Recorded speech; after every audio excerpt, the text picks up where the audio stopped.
Hello, Garland Nixon here. We're hanging out with Harley Schlanger, and we're going to talk about the malevolence of the British Empire. Let's talk.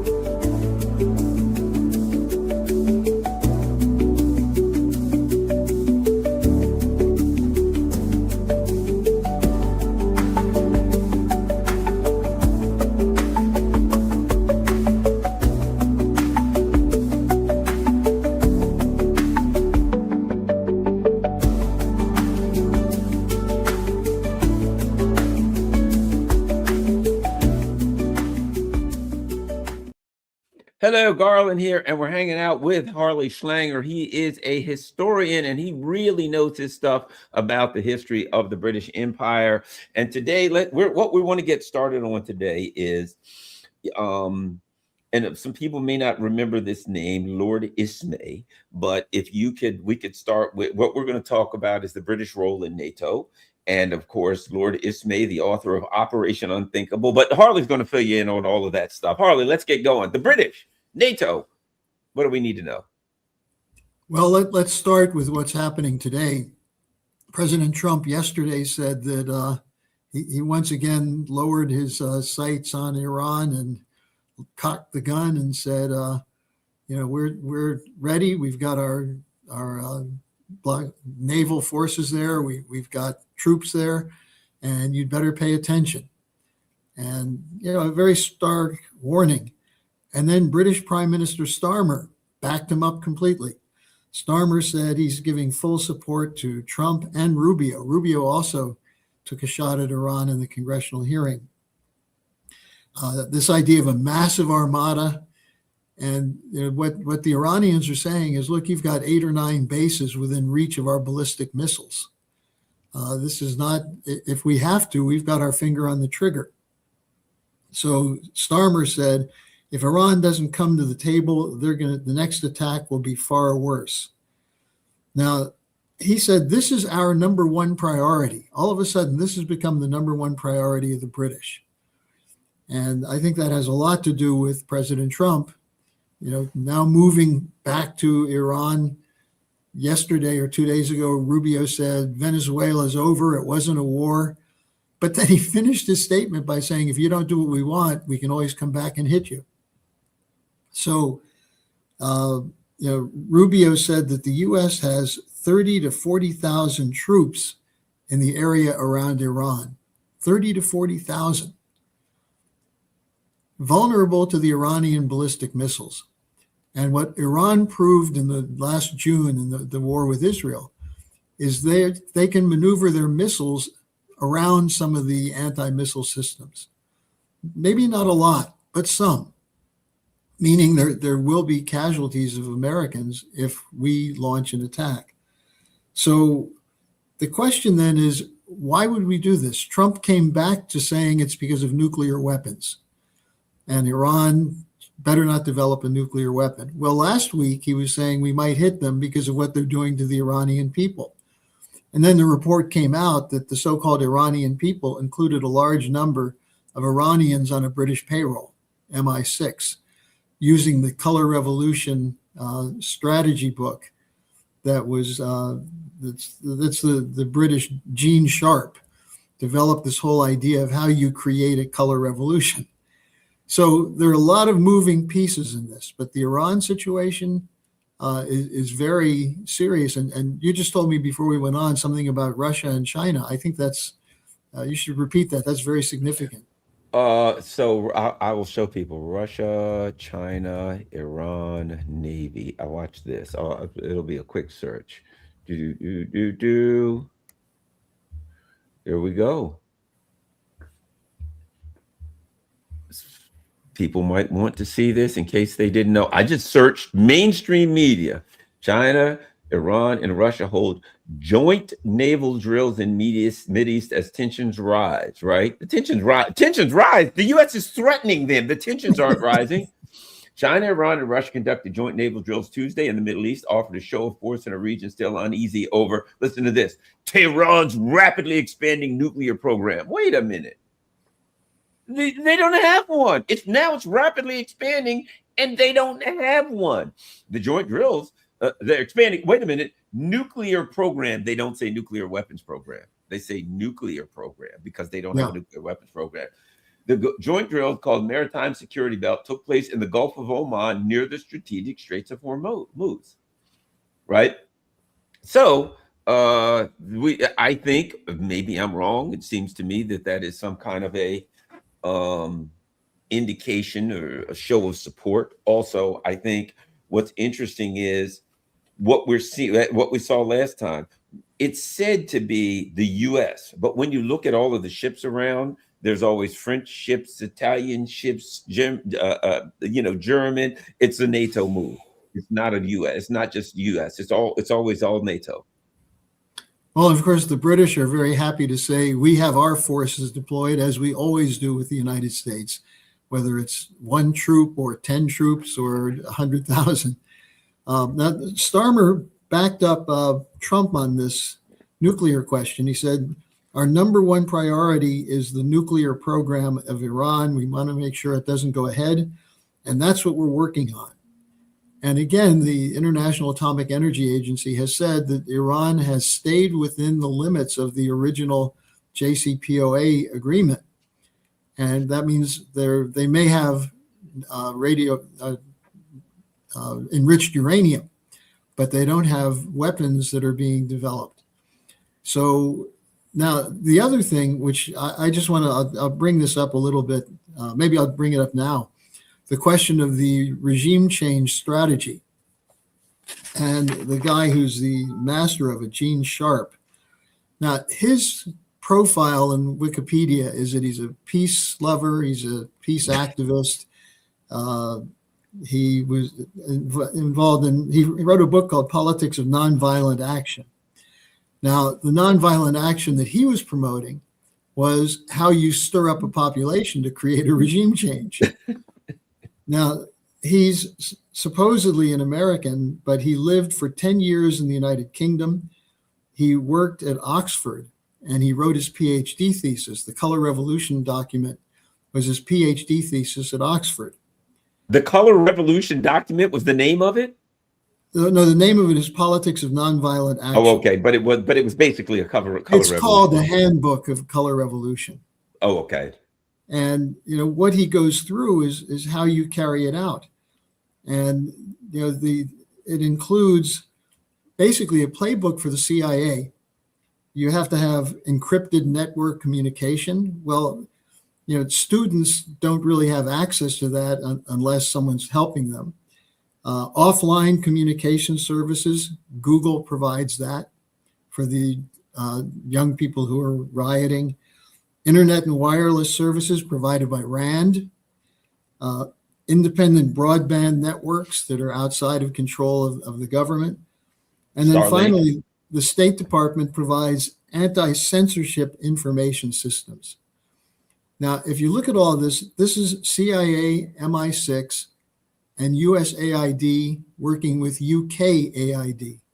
And that's important because the interface between US and UKAID was Samantha Power, who's another one of these Brits who's part of the Color Revolution. Her thing was the responsibility to protect. And she had total support from Obama. So when you look at what Gene Sharp is talking about, how you stir up a population to create the circumstances where either people in the country's military will be forced to react against it, in which case you may have an occasion to have troops from the outside, or until the population can no longer take it. Now, what's interesting on the Iran situation, when they say it's the economic policy of the mullahs that's bringing people into the streets, it's the sanctions policy of the West, which is making food too costly for people to eat. And so this is a perfect example of how you trigger a potential revolution. And this goes back to the whole series of color revolutions going back to Yugoslavia, where MI6, my friend Alex Kreiner will tell you that MI6 was all over that. You turn over a rock and you find 2 MI6 agents. And then, of course, NATO bombed Yugoslavia. And then NATO has the without any sense of irony, to say that you can't change boundaries. Putin is violating international law by changing boundaries. What happened in the former Yugoslavia, done by Nato? That was in the 90s. In 2003, you had the Rose Revolution in Georgia, which forced Putin to move troops in. 2004, the Orange Revolution in Ukraine. 2005, the Tulip Revolution in Kyrgyzstan. So this is an ongoing practice which brings together DARPA. Now it's bringing together the tech sector for the censorship, for the internet connections, and so on. So you create a circumstance where you say, okay, they have nuclear weapons and they're oppressing their people, both of which are probably not true. But that's the basis for doing it.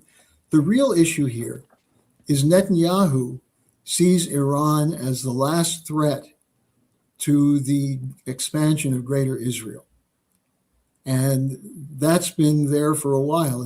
Netanyahu insisted that we had to get rid of Saddam Hussein, had to get rid of Bashir Assad, had to get rid of Gaddafi. One after another, these leaders who were strong leaders, we call them authoritarians, well, they held their countries together. You look at Syria, between the Kurds, the Alawites, the Sunni, the Shia, the country actually functioned under Assad. Iraq, same thing. You had some sharing of power between Sunni and Shia. Iraq allowed women to sit in the parliament and to be in charge of classes at universities and so on. So you have all these mythologies created for what reason? And that's why you have to go back to the beginning of the century if you really want to understand what's going on in Iran.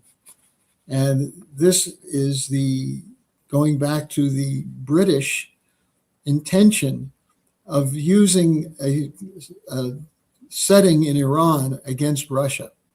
Now, the 19th century, there was a big Russia, United Kingdom, British Empire conflict, the two empires.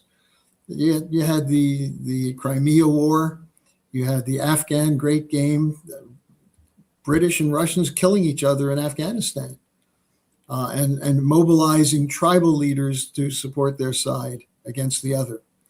And what was the issue? Well, there were two issues.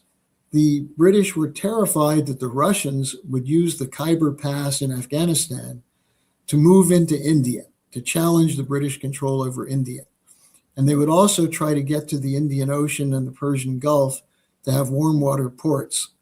At the same time, they were furious about the Berlin to Baghdad Railroad because this offered an opportunity for Europeans generally to move into that area, which the British thought was their territory.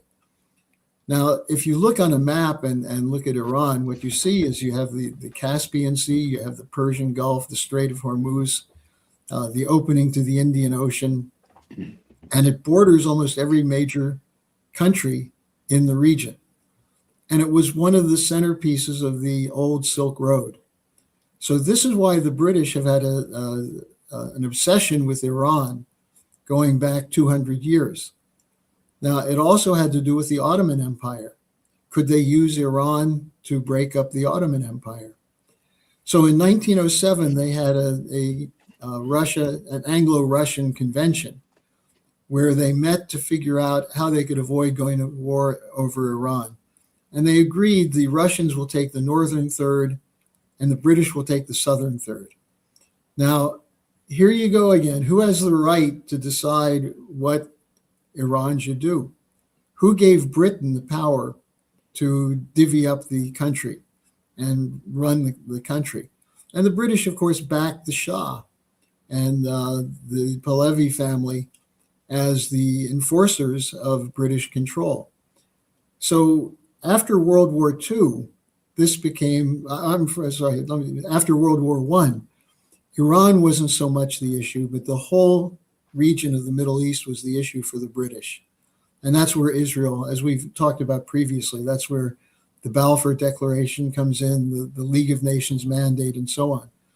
After World War II, it became more urgent because the fear was that now that it was clear that the whole region was full of oil resources, the British wanted that. They needed that. And they were willing to make a deal with the United States to carve it up. And that's what happened in Iran. The British, the Anglo-Persian Petroleum Company was nationalized by Mossadegh, who was a national leader in 1951. What the British convinced the Americans is that this was a prelude to a Russian takeover of Iran and the oil fields. And that's how the CIA got brought into it. And in 53, Mossadegh was overthrown. It was a coup. The Shah was brought back in. And that's the way things stood until the late 1970s. In the 80s, after the Khomeini revolution, so to speak, which, by the way, Khomeini had logistical backup from the British and the French. He spent a lot of the period in exile in France and in Britain. And when he came back in, the idea was that you could now pit Iran against Iraq. So what happened in the early 80s? A war between Iran and Iraq. And the CIA and the MI6 were both involved in that, with the idea that let the two of them kill each other off. And they did for quite a while. Now, then you move to the present, and you see the British and the Americans using this as a way of, again, containing Russia, but also breaking the potential for the BRICS as an oil power. And why are they worried about that? Well, the Chinese went in and organized a rapprochement between Iran and Saudi Arabia, the two major competitors there. So you put all this together, and what you see is that this is an area that was ripe for a color revolution, because there are parts of Iran which are very seriously damaged economically. The U.S. has proven they can go in and at least bomb certain places. The Israelis have killed a number of scientists and military leaders. So it's a perfect spot for another confrontation. The problem is Iranian scientists were pretty good, and the Iranian population has maintained a fairly high level of readiness in spite of what's been done to them. And this is what's being conveyed to President Trump. If we go in there, it could be a bloodbath. It could be a mess. And I think that's why we see Trump going back and forth. The question is, who's briefing him on this? Who's making the policy? And this is why I brought up Rubio earlier. Rubio is now has the same position that Henry Kissinger had in the Nixon administration, Secretary of State and National Security Advisor, plus Viceroy of Venezuela, which he may end up regretting because the Venezuelans are not giving up either. Right. So this is where you see a perfect storm developing, and Rubio is a totally owned puppet of the globalist financial cartel, and in particular by a man named Paul Singer, who's one of the most prominent vulture capitalists in the world. So that's what we're looking at in Iran. You add to that Venezuela. You add to that the recalcitrance of Zelensky, who keeps saying he's made a deal. He's now supporting the U.S. policy.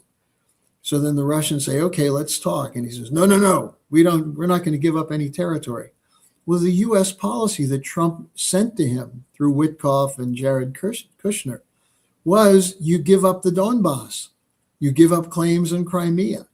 You settle with what you have, and we'll make sure you have security guarantees. And Zelensky comes around and says, no, we're not going to do that. So we're in a stalemate. So as you pointed out, in the middle of this, the Russians and the Chinese are making clear that they're not going to break apart. They're not going to turn and run. They're going to stay in and do something. And at the same time, you have India being brought in on this. Now, Starmer, by the way, you know where he is right now? No. He's in China. Yes, that's right. And Ursula von der Leyen was just in India. And she sent out a message, oh, the Indians are sticking to the sanctions and so on. The Indians are completely committed to the idea of the non-aligned movement. And they're not going to side with the British and the United States. They may not be willing to sacrifice everything for Russia and China. They still have problems with China. But they bristle when they see these diplomats come there and say, oh, you're with us, you're with the West. So, this is the post-Davos world where we're headed toward more confrontations and collisions. Yeah, it definitely. And I think the Russians and the Chinese are sending a message. The message is a message of support. And it may not be that we're going to come in and fight, but the message of support probably shows we've provided some stuff for it. If we're supporting them this much, we have provided them. I think the Americans have to be concerned, saying, what do they have? Because their technology was also, in some ways, their missile, no, let me change this. Their missile technology was far superior to the US. And they have an Air Force. It's just an unmanned Air Force, a very effective Air Force. And an unmanned Air Force is much more effective because the pilots don't have to get home. All they got to do is get the missiles there and blow up. So, but let me ask you this. You had spoken about Lord Ismay and his connections and the British connections with the formations of NATO and with NATO. If you could expand on that a little bit. Sure, because this goes back to the other side of this, that after the war, actually, even before the end of the war, Churchill was relying on Ismay to come up with a strategy to hold back the Soviet Union. Now, Ismay is a quite interesting character. Let me see if I have some of this here. He was the chief military assistant to Churchill during World War II. In 1936, so before the war, he was appointed Deputy Secretary of the Imperial Defense. So he was clearly plugged in to the higher level of the British Empire's military. Then after the war, before the war ended, he was asked by Churchill to draft a strategy to defeat the Soviet Union army so they could not impose their will on Eastern Europe. Well, what happened is in May of 1945, the day after the surrender of the Germans, the victory in Europe was May 9th, 1945. The next day, they had planned an operation that would launch 47 US and British military divisions against the Soviet army outside of Dresden, Germany. So that was what Churchill had in mind. And Ismay was the guy who drew this up. Now, what happened is the British concluded there was no way that they could win. In fact, they would probably get destroyed because the Soviet army had just come through the fight against the Nazis, and they were strong, they were battle-hardened, and they were not about to lay down their weapons. And so they called it off at the last minute. Now, this goes back to the whole question of what was the British strategy? It goes back to World War I. The British had an idea, and this will sound familiar, of 3 blocks, that you would divide the world after World War I into 3 blocks. A German Central Europe bloc, a Russian bloc, and an Asian bloc under Japan, because the British were always allied with Japan. Now, the United States didn't like that. The U.S. did not want to be in a bloc with Britain, even though they didn't want to be with Germany. But there was a real neutral position, what you might call America First position, for a whole section of the population. So who is called in to change that? Walter Lippmann. You know the name, right? The public diplomacy guy. In February of 1917, before the U.S. was involved, he wrote a piece called America Must Stand with the Western World. And it said that Germany was engaged in a war against civilization, of which we are a part. there is a profound web of interest which joins together the Western world. We cannot betray the Atlantic community. And that was one of the first times the concept of the Atlantic community was put forward by Walter Lippmann. A month and a half later, the U.S. entered the war on the side of the British, the French, and the Russians against the Germans in 1917. And their whole idea was, after the war, have the United States essentially become a part of the British Empire. And this was orchestrated through legal networks between New York City, Wall Street, and London, banking networks, and cartels, trust networks, which included Standard Oil, which included United Rubber Company, the Chemical Trust. And the idea was that in the 20s, if you destroy Germany as a power, and at the same time destroy the Soviet Union as a power, then the British Empire will be safe at least for another 50 to 100 years. So that's what they tried to do at Versailles, to freeze out the Soviets and to punish the hell out of the Germans. And what happened was the German finance minister, Walter Rathenau, had a different idea. He understood that Germany and Russia had a partnership for many years. They had mutual interests. The German science and technology helped build Russia. And so they had a special meeting during Versailles Conference in a small town called Rapallo, where they signed a treaty that they would work together. This infuriated the British because it threw off their whole plan. And needless to say, a few months later, Rathenau was assassinated. The pre-Operation Gladio terror networks took him out. And at the same time, then Germany went into the Weimar hyperinflation, and this whole strategy of the British of preventing the alliance prevailed. So, now this is where Lord Ismay comes in. He was a part of crafting that whole strategy.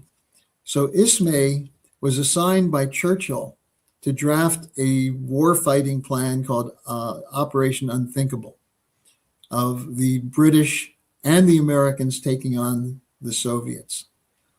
And even though it didn't happen, Ismay spent the next years, after he left the army, organizing for a military force in Europe, which became known as the North Atlantic Treaty Organization, NATO. And Ismay was made the first general secretary of NATO. And when he was asked, what is NATO all about? He said, keeping America in, Russia out, and Germany down.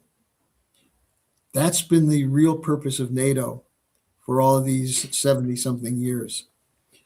So, and by the way, the other thing that Ismay was known for, after the war, when he retired from the military, he became Lord Mountbatten's chief of staff in India. What was his job there? To stop the Indian rebellion, because the Indians after the war broke from the British Empire.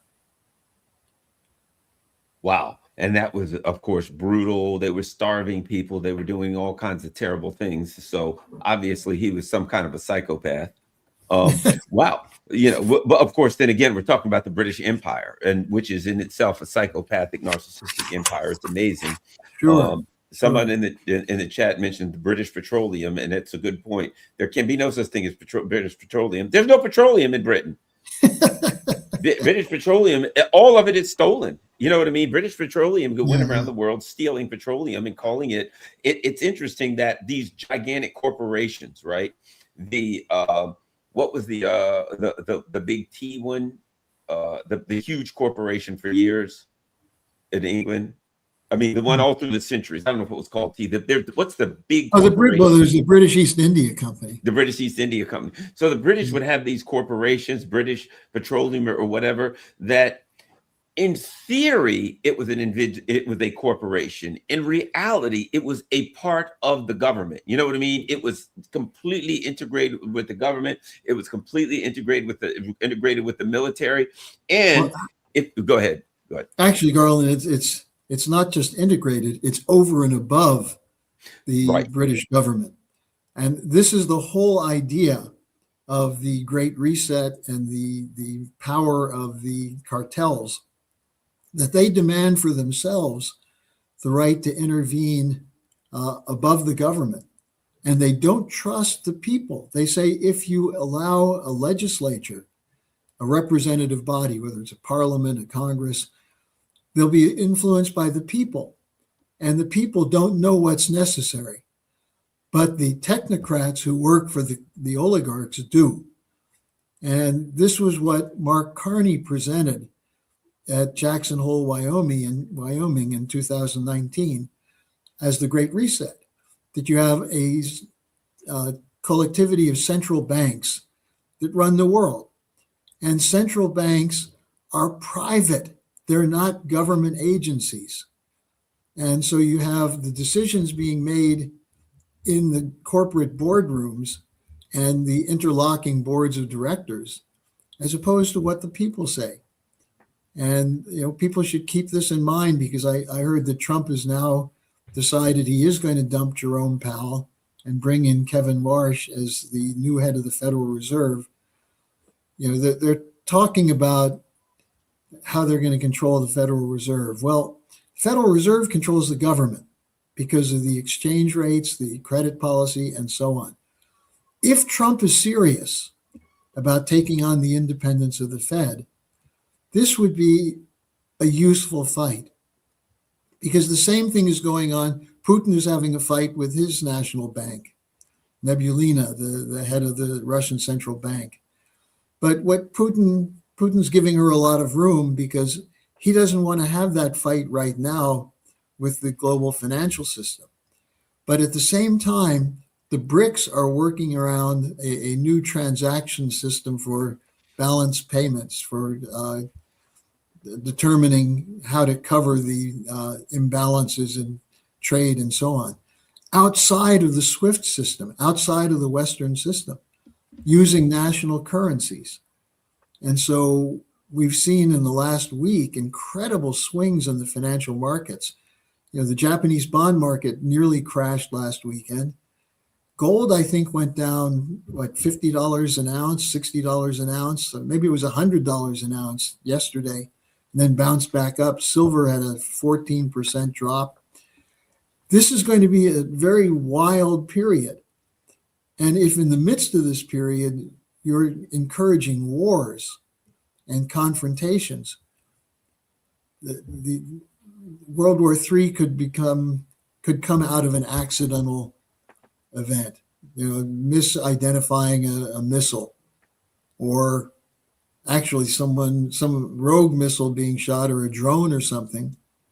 We saw something pretty serious when the drones hit Putin's house, and that led to at least a public disagreement between Trump and the CIA versus Russia. But in the meantime, Witkoff and Kushner still had their meetings with Dmitriev. And the Russians are still saying that they're going to work with Trump and the Anchorage basis. So this is where you see the British oligarchs earning their pay. They're burning the midnight oil, trying to figure out what they can pull off, whether it's false flags, whether it's attack on the dollar. Something big is going to happen in the next weeks. Yeah, Warsh, I think his father, was it SD Lauder? One of these big companies his father owned. I forgot which one it was, but he comes from a background of big money, big money. Yeah. I well, think at least Trump isn't going to name Larry Fink as the head of the Federal Reserve. Yeah. Yes. And there was something else. Oops, I lost what we were. Sorry about that, Harley, because we had some other things we were going to talk about. Oh, okay. Oh, yes, the British MI6. Let me ask you this. It has been said that the CIA is a creation of Wall Street, right? I've heard that. It's directly related to Wall Street, created by Wall Street. And if you look at the CIA, it has the history of being like the Harvard guys, the button down collared liberals who think they're smarter than everybody kind of guys, right? Um, Very obstinate, very independent, but not independent from Wall Street. Where does MI6 fall in? Are they a creation of the City of London? Are they something similar? Are they out of the Crown? What is the background that you know of on MI6? Well, if you look at the history, the leaders of MI6 come from the private schools, the Oxford, Cambridge. Some of them come up through the military, but mostly it's through the intelligence services. And the intelligence services are tied to Oxford and Cambridge, or what's sometimes called Oxbridge. And this is where they learn encryption, and they study the cultures of people. Tavistock Institute, for example. I should have mentioned this before. The head of Tavistock Institute in the 1960s was working with Gene Sharp on this idea of color revolutions. And he said, you can get a swarm of adolescents to go out into the street and provide the basis for an intervention. And Tavistock is one of the institutes that was famous for cultural studies, profiling. They would bring in people. They had, for example, languages, language cultures. How do you understand a culture from the inside? Well, it helps to have people who speak the language, and it helps to have natives. And so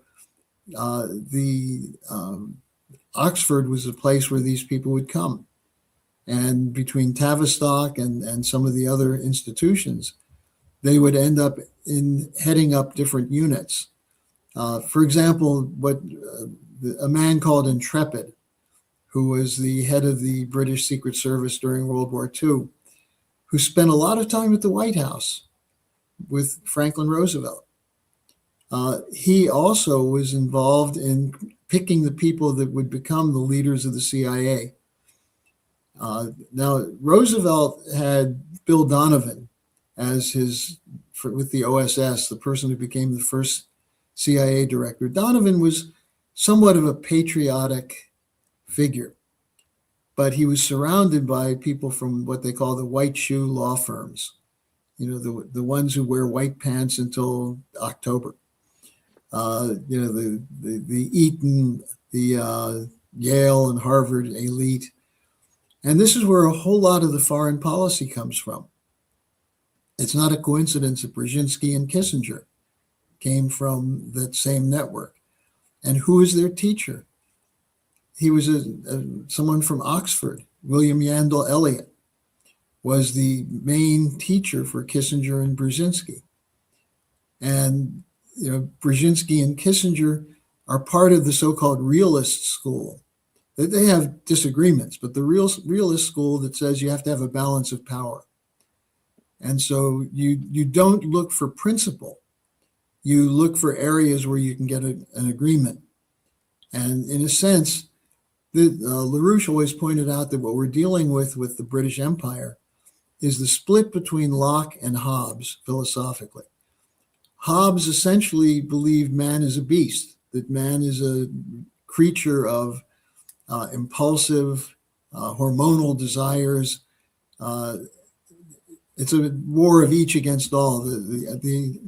Later on, Bentham put forward the idea that it's pursuit of pleasure and avoidance of pain. That's what drives mankind.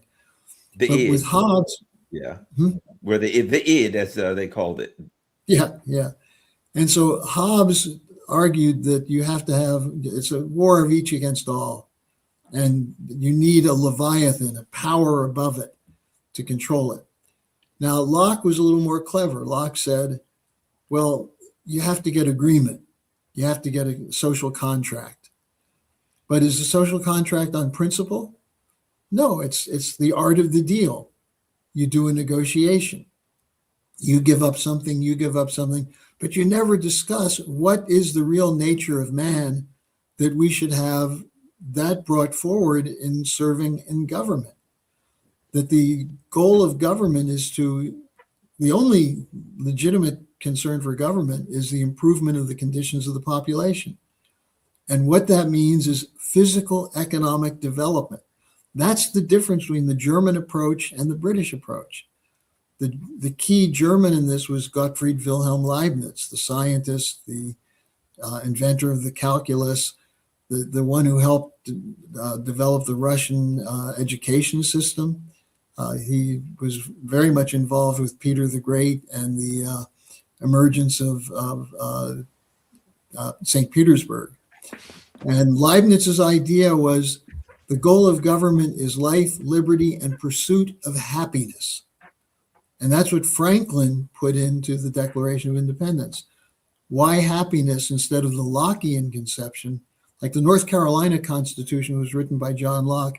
It's life, liberty, and property.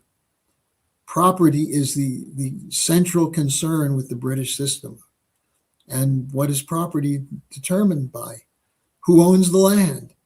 Who had the powerful forces to take over the land?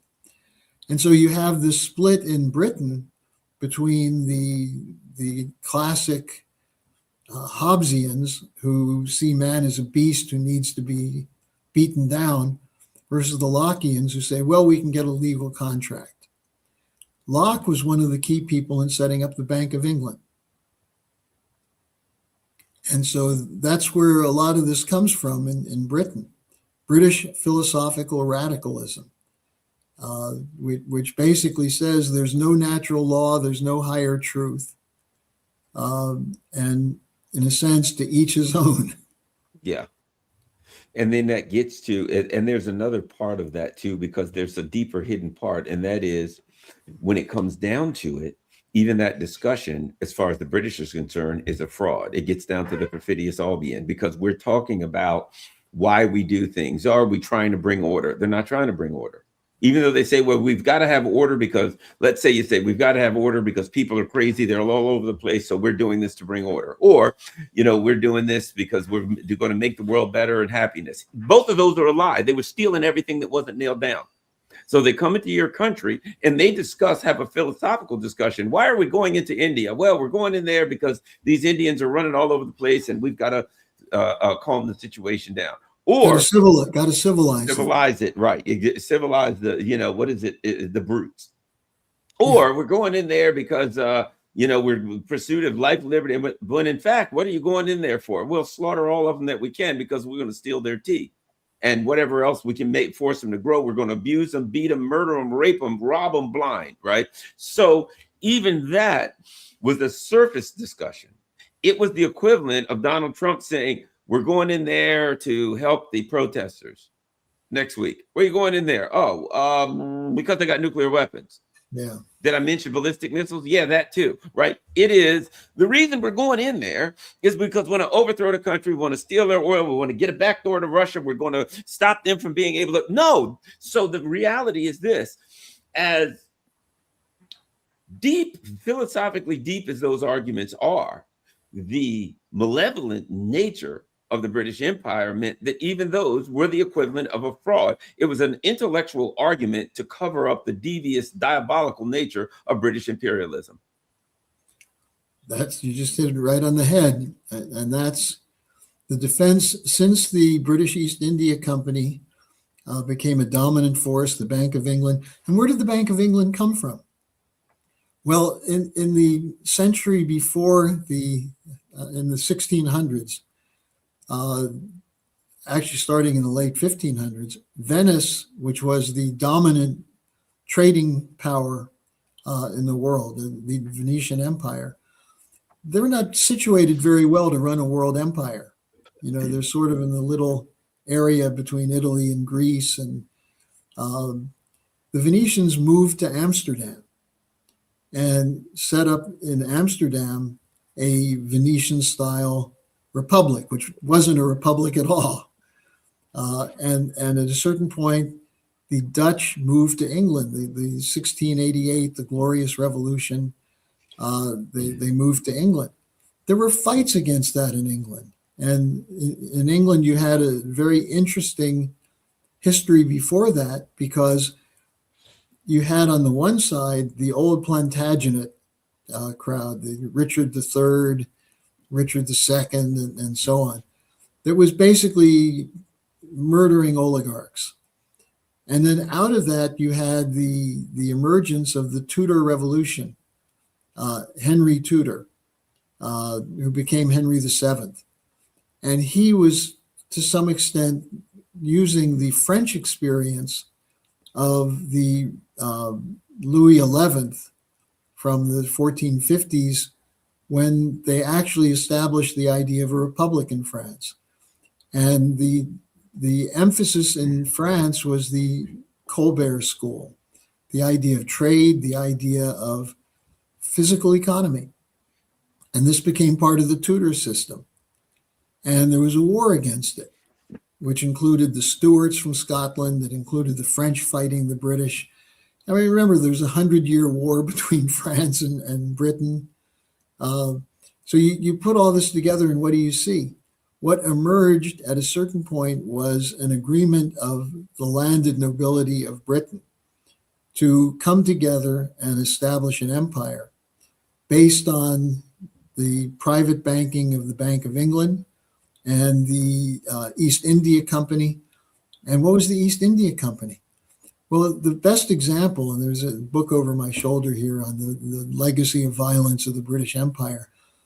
Think about what happened in 1839 and then again in 1859. You had opium wars against China. What was that about? The British were running a deficit, payment deficit with India, because the British liked the Indian teas, they liked the spices, they liked the clothing, but the Indians didn't want anything from the British. And so it was a balance of trade deficit. So what they did is they went in and got the Indian opium and moved it to China. And they overwhelmed the Chinese government at the time and forced the Chinese to buy the opium. And of course, opium, once you become addicted, you're going to keep buying it. So the Chinese fought the British in 1839 and then again in 1859. Now, the Second Opium War is important for two reasons. One, that the head of British foreign policy by then was Lord Palmerston, one of the sleaziest leaders ever, who was the one who coined the phrase, "We have no permanent friends, just permanent interests." Palmerston was involved in a number of things, but one of them was justifying the Second Opium War. And ultimately what they did is they used it to establish in Hong Kong a financial operation. When they forced the Chinese to basically surrender, they started running their drug trafficking internationally out of Hong Kong. And they set up a bank, the Bank of Hong Kong and Shanghai, HSBC. You know, if you go to the Newark airport, you see all the awnings of the HSBC. This was they had a dual entry bookkeeping system, which hid the money from the drug trafficking from the money from the bank.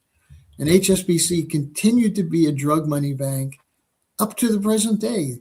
They continually get fined. So Palmerston was partly involved in setting that up. The other thing that Palmerston took on was an attempt to overthrow the government of the United States by supporting the Confederacy. And Palmerston, in I think January 1st, 1861, wrote a letter to Queen Victoria, and he said, "We have the prospects for ending the American rebellion." And those prospects are the South, because the slave system was tied to the British. And for anyone who says the Civil War was about states' rights and not about slavery, it was about the state's right to have slaves. Right. You know, read the constitutions of some of those when a bunch of those when they seceded, I think South Carolina, a bunch of them wrote constitutions, and in the constitutions they specifically wrote that it was about slavery. Yeah. And at that point, the British were operating with the Southern planters, the Southern Confederacy, to try and break the United States apart.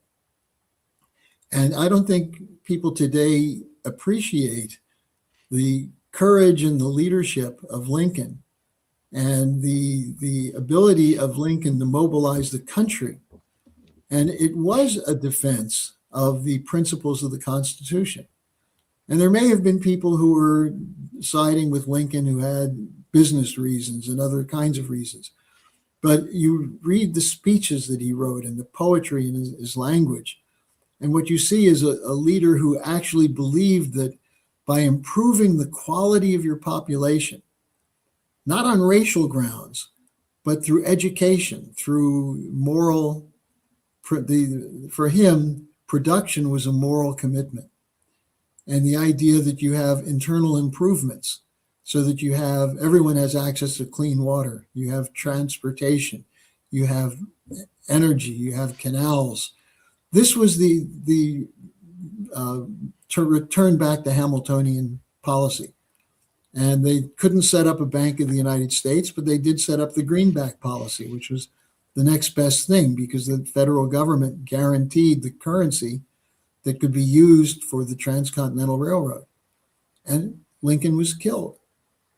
And the killer was planning on escaping through Canada to Great Britain, John Wilkes Booth. So, you see very clearly what Palmerston was about. And after that point, the American system took off.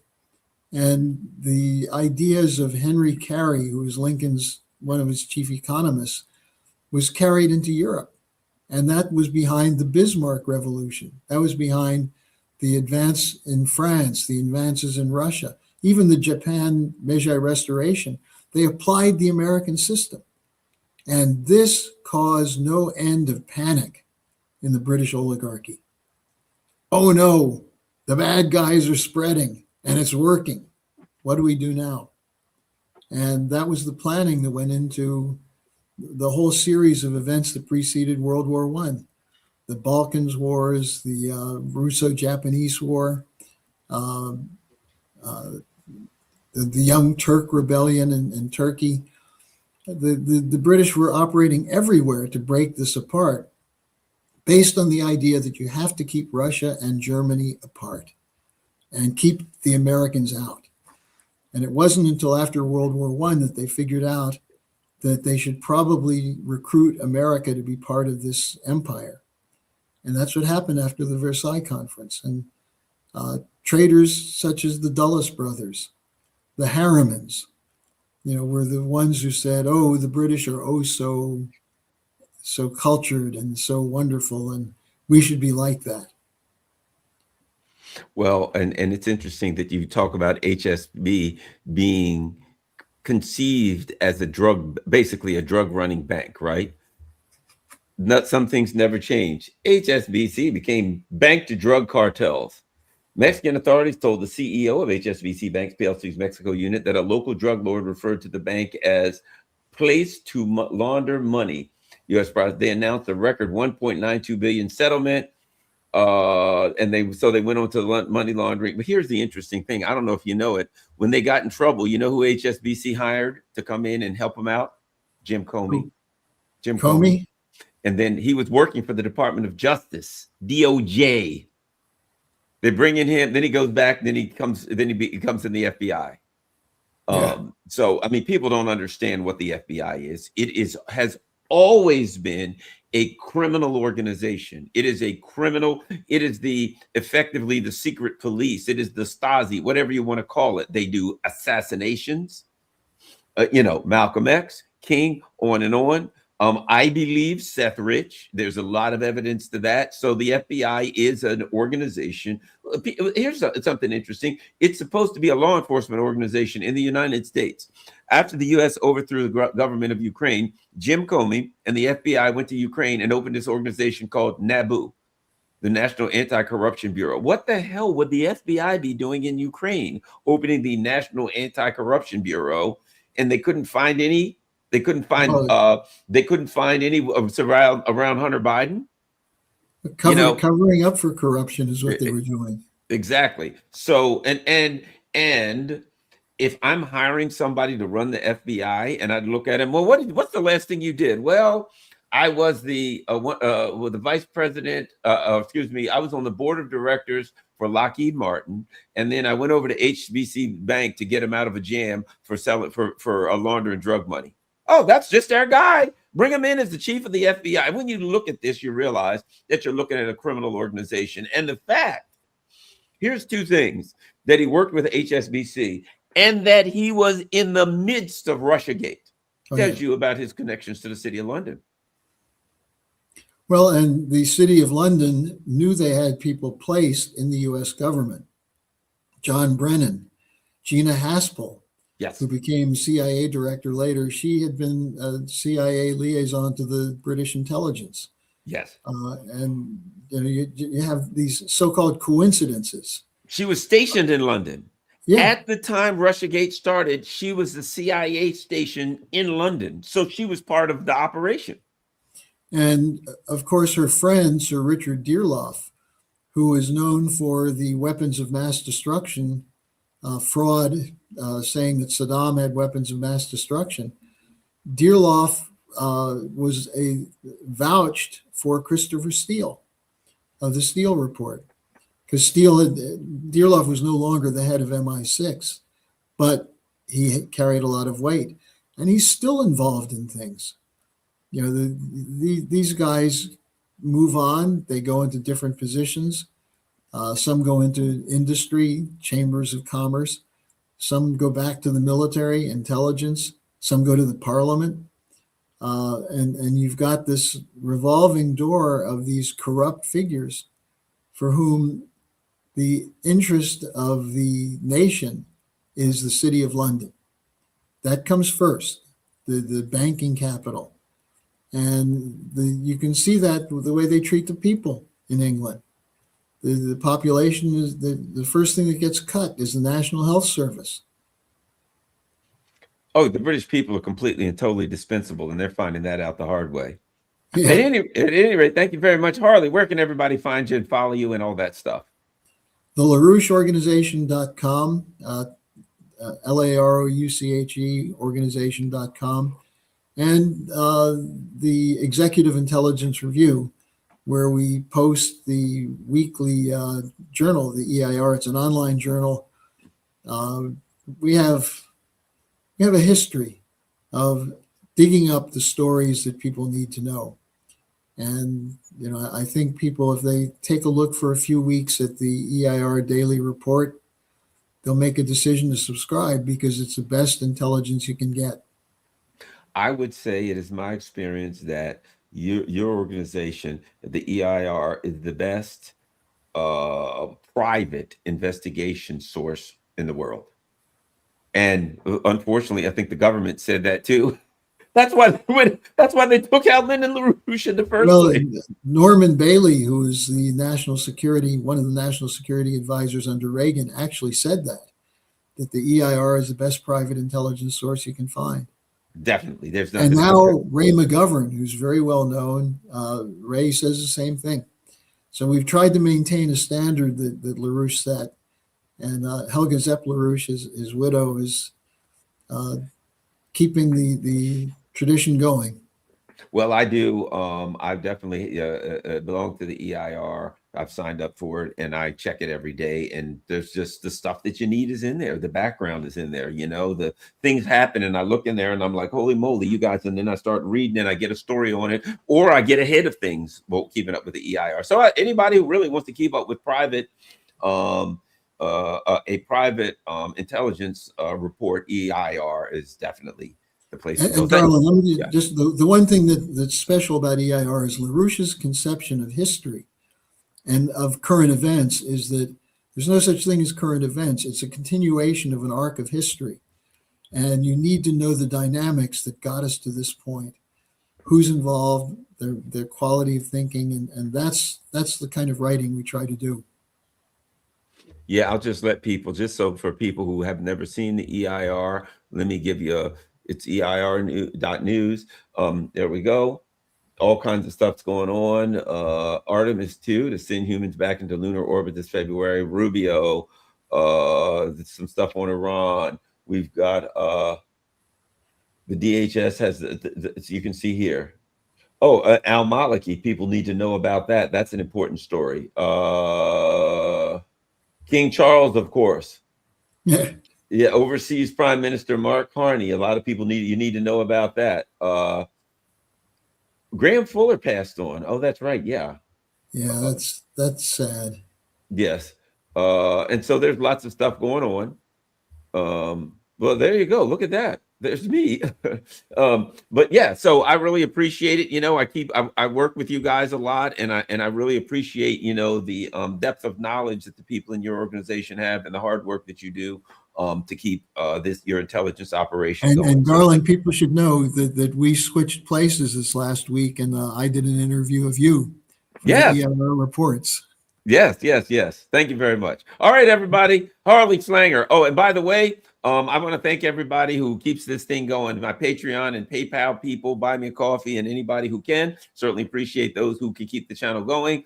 And of course, I have a snail mail, which is my PO box. That's right there at the end for people who don't like to do is to put their stuff online. If you want to mail whatever you want to mail, with some exceptions, I might, if you're in the intelligence, I might not like what you're going to mail to me. But other than that, thanks a lot, everybody. Have a great day. We're out.